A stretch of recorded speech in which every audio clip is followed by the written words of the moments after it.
परमेश्वर के वचन में बहुत से ऐसे स्थान हैं जहां परमेश्वर लोगों से कुछ प्रश्न पूछता है। इसलिए नहीं पूछता कि परमेश्वर को उसका उत्तर जानना है या परमेश्वर उसका उत्तर नहीं जानता, पर व्यक्ति के चिंतन को जागृत करने के लिए, व्यक्ति के चिंतन को और उसकी मानसिकता को सही दिशा देने के लिए परमेश्वर यह प्रश्न करता है। यदि लूका रचित सुसमाचार के 12वें अध्याय में हम देखें तो वहां पर हमको एक दृष्टांत मिलता है जहां प्रभु यीशु मसीह एक बहुत धनवान व्यक्ति का वर्णन करता है, एक बहुत सफल व्यक्ति का वर्णन करता है, एक ऐसे व्यक्ति का वर्णन करता है जिसके सामने उसका जीवन पड़ा हुआ है और उस व्यक्ति को आगे बढ़ना है, उस व्यक्ति को और अधिक सफलता प्राप्त करना है, उसको और अधिक धन कमाना है। ये किसान है, ये सफल व्यापारी है और इसकी उम्दा फसल हुई है और यहां पर वो कहता है कि मैं और अपने व्यापार को बढ़ाऊंगा और विकसित करूंगा और भंडार बनाऊंगा और सारे जीवन की वो योजना बना लेता है। और तब अचानक से परमेश्वर एक प्रश्न उसके सामने रखता है। परमेश्वर उससे पूछता है, हे मूर्ख, तेरा प्राण आज रात ही तुझसे ले लिया जाएगा, तो जो कुछ तूने इकट्ठा किया है, जो तूने योजना बनाई है, उसका क्या होगा? और परमेश्वर ऐसे व्यक्ति को मूर्ख कहता है। आज इस कोरोना संक्रमण के काल में हम खड़े हुए हैं असहाय मनुष्य के समान, जब हम देख रहे हैं कि किस तेजी के साथ यह संक्रमण फैल रहा है, हजारों लोग मर रहे हैं, हमारे आसपास चीत्कार मचा हुआ है, हमारे प्रिय लोग, हमारे जान पहचान के लोग, हमारे सहकर्मी और यहां तक कि कितनों के परिवार के अपने प्रिय चले गए इस दुनिया से, लापरवाही के कारण कह लीजिए या इस भयानक संक्रमण के कारण इस दौर में वो इस संसार से चले गए। और तब एक प्रश्न हमारे सामने आता है कि हमने अपने जीवन की तैयारी की है, हमने धन कमाने की तैयारी की है, हमने आगे बढ़ने की तैयारी की है, हमने बच्चों के भविष्य की तैयारी की है, हमने अपनी बचत का, अपनी सुख सुविधा का तो इंतजाम कर लिया है, परंतु क्या हमने अपनी मृत्यु की तैयारी की है? और ये आज ज्वलंत प्रश्न है जो परमेश्वर मुझसे और आपसे कर रहा है कि यदि हमारा प्राण आज रात हमसे ले लिया जाएगा तो हमें क्या मिलेगा, हमारे पास क्या बच रहेगा, क्या फायदा होगा ऐसे धन से, क्या फायदा होगा ऐसे पदों से, ऐसे सम्मान से, क्या फायदा होगा? और यदि आप गौर करें तो पुराने नियम से ही परमेश्वर व्यक्ति को जागृत करने के लिए, व्यक्ति को उसकी मनोदशा से अवगत कराने के लिए प्रश्न पूछता है। उत्पत्ति के 3 अध्याय की 9वीं आयत में परमेश्वर आदम से पूछता है, हे आदम, तू कहां है? इसका यह अर्थ नहीं कि परमेश्वर नहीं जानता कि आदम कहां है, परंतु जब आदम और हवा पाप में गिर जाते हैं, जब आदम और हवा परमेश्वर की आज्ञा को तोड़ देते हैं, तो उनको पाप का ज्ञान होता है और तब वो छुपते हैं, परमेश्वर से बचते हैं। और तब परमेश्वर कहता है, हे आदम, तू कहां है? तेरी आत्मिक स्थिति कैसी है? तू कहां छुप गया है? क्या तू मुझसे छुप सकता है? क्या तू मुझसे बच सकता है? क्या मेरी आज्ञाओं को तोड़कर तू सोचता है कि तू बच जाएगा, तू शापित नहीं होगा, तू कलंकित नहीं होगा? परमेश्वर अनेक ऐसे प्रश्न करता है। जब परमेश्वर ने इब्राहिम और सारा से कहा कि इस उम्र में तुम्हारे एक पुत्र होगा, तो लिखा हुआ है कि जो सारा है वो हंसती है। और तब परमेश्वर प्रश्न करता है उत्पत्ति के 18वें अध्याय की 14वीं आयत में, क्या यहोवा के लिए कोई काम कठिन है? अय्यूब परमेश्वर से प्रश्न करता है। अय्यूब के साथ जो घटित होता है उसके मन में बहुत से प्रश्न उपजते हैं, उसके मित्र हैं जो उसको भ्रमित करते हैं और तब वो बहुत सी बातें परमेश्वर से कहता है और परमेश्वर सुनता रहता है, परमेश्वर सुनता रहता है। और तब परमेश्वर कुछ प्रश्न उससे करता है। परमेश्वर अय्यूब से कहता है कि जब मैंने पृथ्वी की नींव डाली तो तू कहां था? क्या तू आकाश मंडल की विधियों को जानता है? क्या तू बादलों तक अपनी वाणी पहुंचा सकता है? क्या तेरा बाहुबल ईश्वर के तुल्य है? क्या तू उजियाले के निवास का मार्ग और अंधियारे का स्थान जानता है? यह प्रश्न व्यक्ति को जागृत करने के लिए परमेश्वर करता है। आज भी परमेश्वर हमसे प्रश्न कर रहा है। और जो सबसे अहम प्रश्न है आज मेरे और आपके लिए, उसका विवरण पाया जाता है मत्ती रचित सुसमाचार उसका 16वां अध्याय और उसकी 26वीं आयत में, जहां लिखा है, यदि मनुष्य सारे जगत को प्राप्त करे और अपने प्राण की हानि उठाए तो उसे क्या लाभ होगा? या मनुष्य अपने प्राण के बदले में क्या देगा?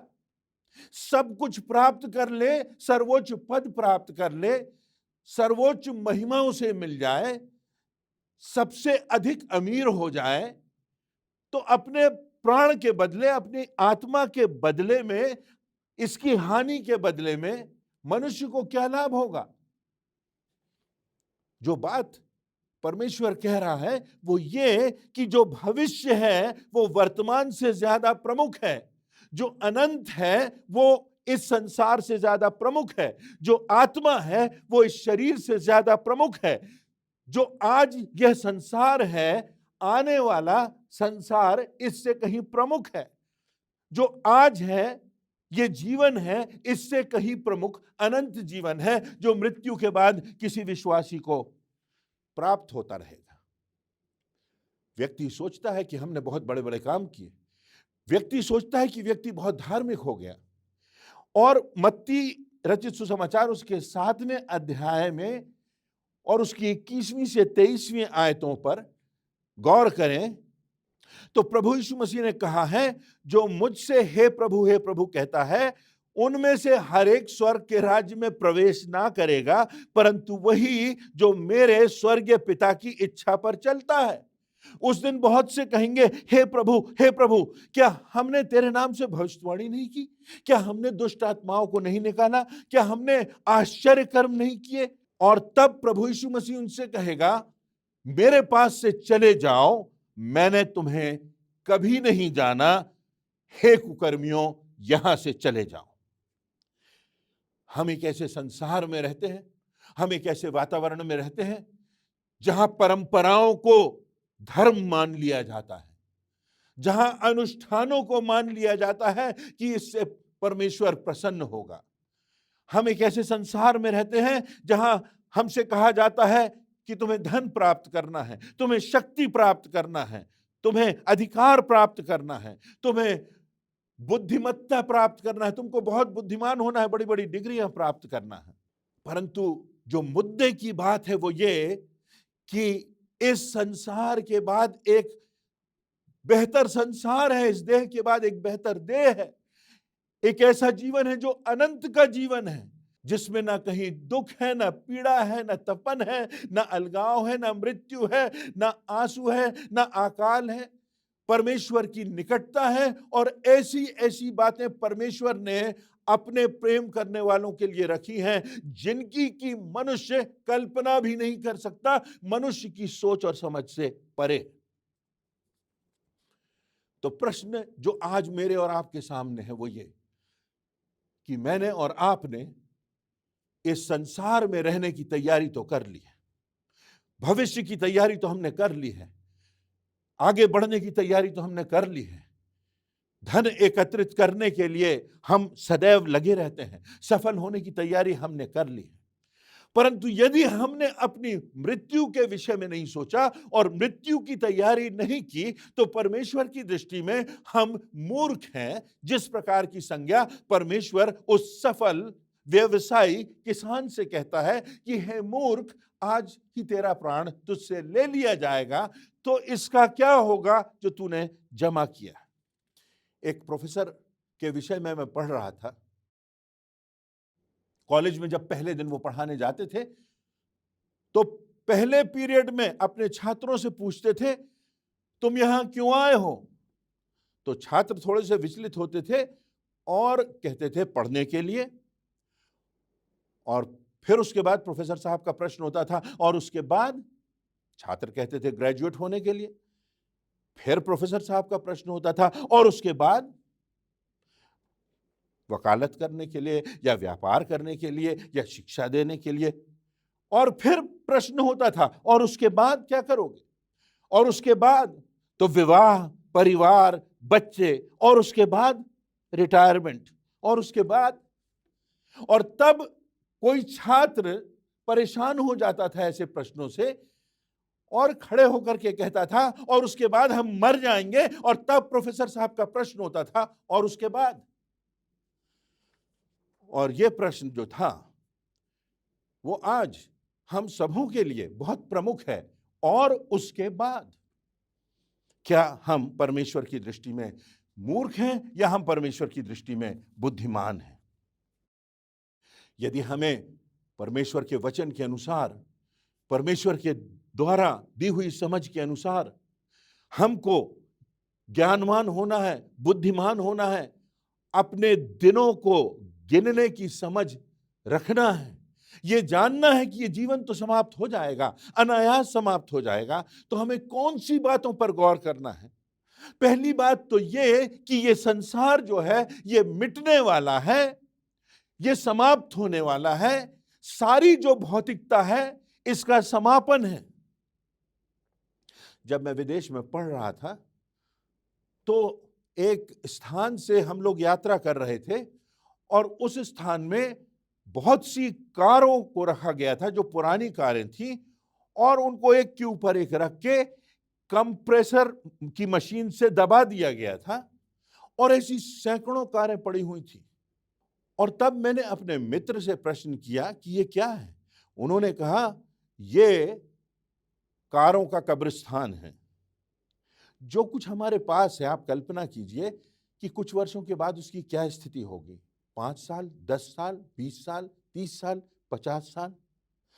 ये संसार जो है ये मिटने वाला है। और इसीलिए इस बात की गहन अनुभूति करते हुए पौलुस प्रेरित दूसरा कुरिन्थियों उसके 4 अध्याय की 18वीं आयत में कहता है कि हम तो देखी हुई वस्तुओं की ओर नहीं परंतु अनदेखी वस्तुओं को देखते रहते हैं, क्योंकि देखी हुई वस्तुएं थोड़े दिनों की हैं परंतु अनदेखी वस्तुएं सदा बनी रहती हैं।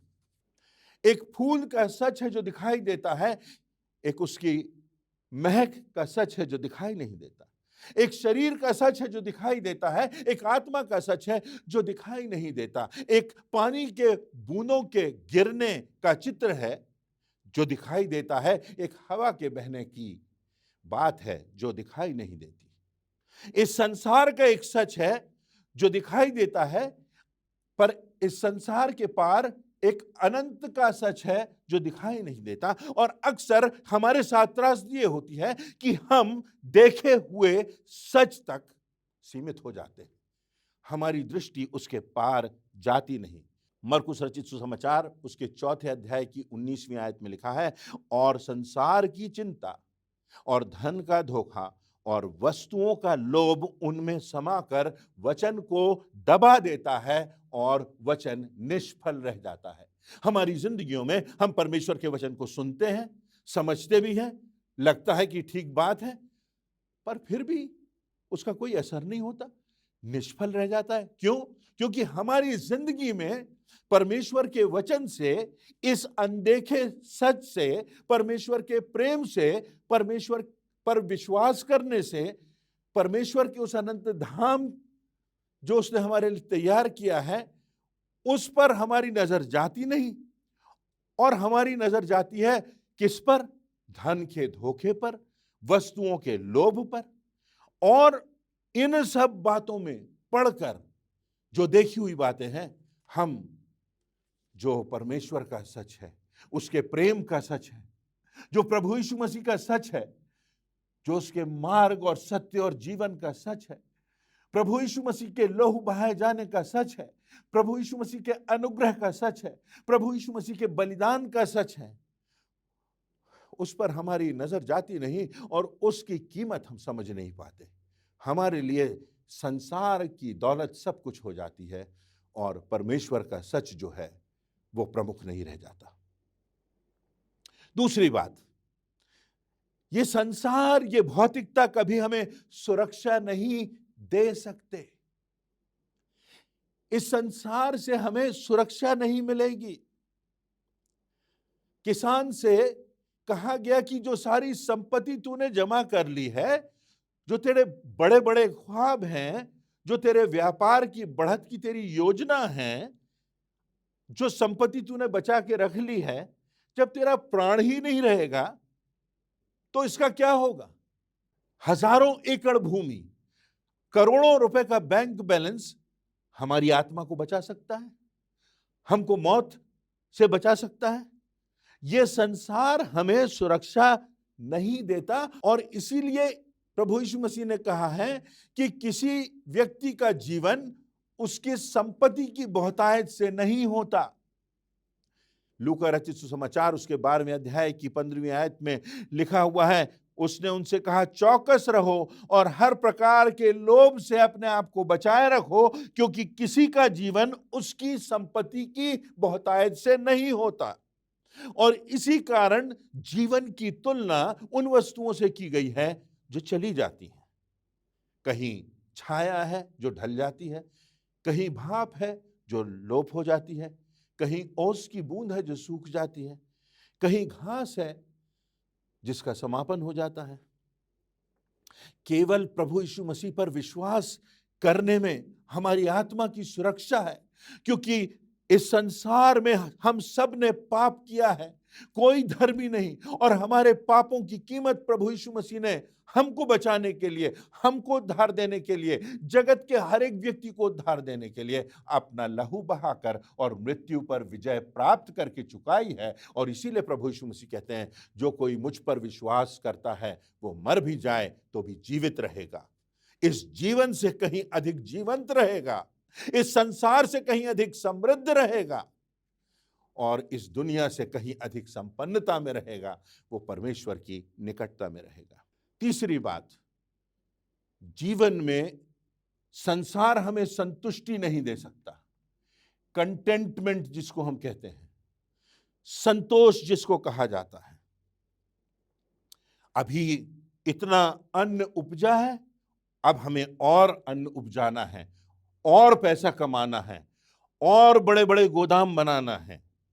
और तब परमेश्वर कहता है, मूर्ख, तेरा प्राण आज ही रात तुझसे ले लिया जाएगा, फिर क्या होगा? इंटरवार्सिटी प्रेस ने एक सर्वे किया और उन्होंने पाया कि इस दुनिया के सबसे अधिक दुखी, असंतुष्ट, खाली, मानसिक रोगों से भरे हुए वो लोग हैं जिनके पास बहुत पैसा है, जिन्हें यह नहीं समझ में आता कि इस पैसे को कैसे खर्च करें, जिनके पास बहुत अधिक अधिकार है। ये लोग हैं जो कि परिपूर्णता का अनुभव, संपूर्ण आनंद का, संतोष का, और इसलिए प्रभु यीशु मसीह कहते हैं, संतोष सहित भक्ति बड़ी कमाई है, क्योंकि ना जगत में हम कुछ लाए हैं, ना हम जगत से कुछ ले जाएंगे। परंतु यदि हमारी आत्मा की सुरक्षा है, यदि हमें अनंत जीवन की निश्चितता है, तो यह संभव है प्रभु यीशु मसीह के चरणों में आने से, क्योंकि वो उद्धारकर्ता हमें उद्धार देने के लिए आया है। चौथी और अंतिम बात, संसार हमें बचा नहीं सकता। भौतिकता का अनंत से कोई संबंध नहीं। कोई धन या कोई डिग्री हमें उद्धार नहीं दे सकती। उद्धार हमें प्राप्त होता है प्रभु यीशु मसीह के द्वारा। हमारे पापों की कीमत चुकाई जाने से उद्धार हम अर्जित नहीं कर सकते। यह परमेश्वर की दया है, यह परमेश्वर का अनुग्रह है कि उसने हमको प्रभु यीशु मसीह के द्वारा बचा लिया। उसने ये अनंत जीवन का दान हमको दिया, हमारे पापों को क्षमा किया, हमारे अतीत में जाकर हमारे सब पापों को, सारे अधर्म को क्षमा किया और हमारी आत्मा को बचा लिया। एक उदाहरण मैं देकर के अपनी बात समाप्त करूंगा। एक बेटा है जो अपने पिता से शतरंज खेलना सीखता है और तब वो यूनिवर्सिटी में चला जाता है पढ़ने के लिए और वहां जाकर के वो शतरंज में चैंपियन बन जाता है। बहुत होशियार है। छुट्टियों में घर लौट करके आता है और अपने पिता को चुनौती देता है, पिता जिसने उसे शतरंज खेलना सिखाया था और पिता जो उसको हर बार मात देता था। अब लड़का समझदार हो गया, अब लड़का पढ़ा लिखा हो गया, अब अपनी दृष्टि में बहुत ज्ञानवान हो गया और वो पिता को चुनौती देता है कि मैं आपको शतरंज की हर बाजी हरा दूंगा। बाजी होती है, बड़ी लंबी चलती है, टसल होती है, परंतु बेटा जीत जाता है और बड़े गर्व से वो बेटा अपने पिता की ओर देखता है और कहता है, मैंने कहा था कि इस बाजी में मैं आपसे आगे निकल जाऊंगा, क्योंकि अब इस खेल में आप मुझसे पीछे रह गए।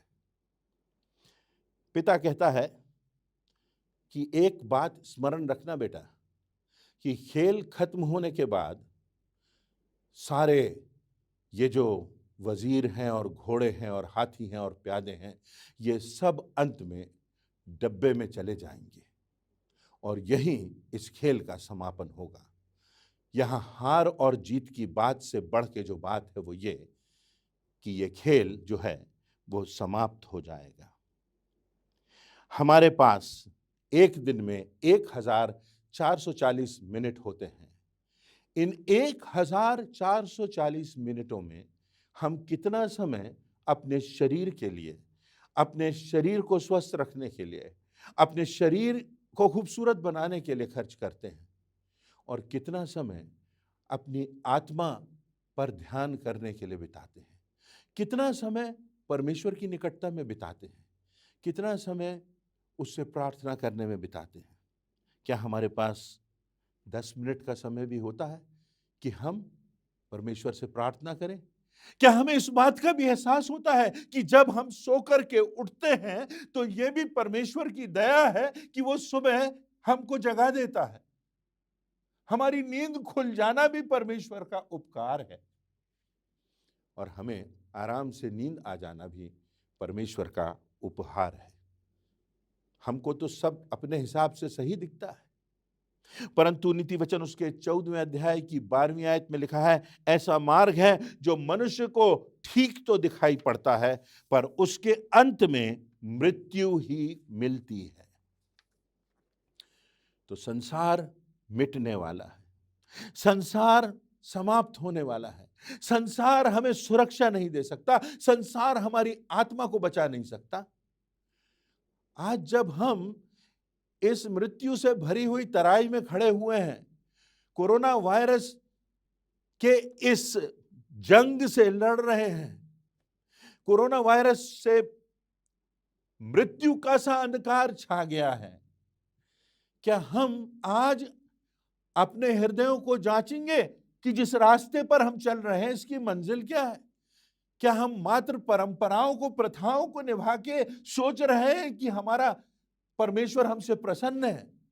क्या उस जीवित परमेश्वर से जिसने हमको जिंदगी दी, जब हम पाप में पड़ गए तो बचाने के लिए अपने पुत्र के द्वारा हमारा उद्धार किया, क्या उस जीवित परमेश्वर से, उस जीवित उद्धारकर्ता प्रभु यीशु मसीह से हमारा संबंध, व्यक्तिगत संबंध, दिल का संबंध, आत्मा का संबंध है कि नहीं? यही बात है जो बच रहती है, यही बात है जिसका महत्व है, यही बात है जो इस जीवन में हमको विजय दिलाएगी।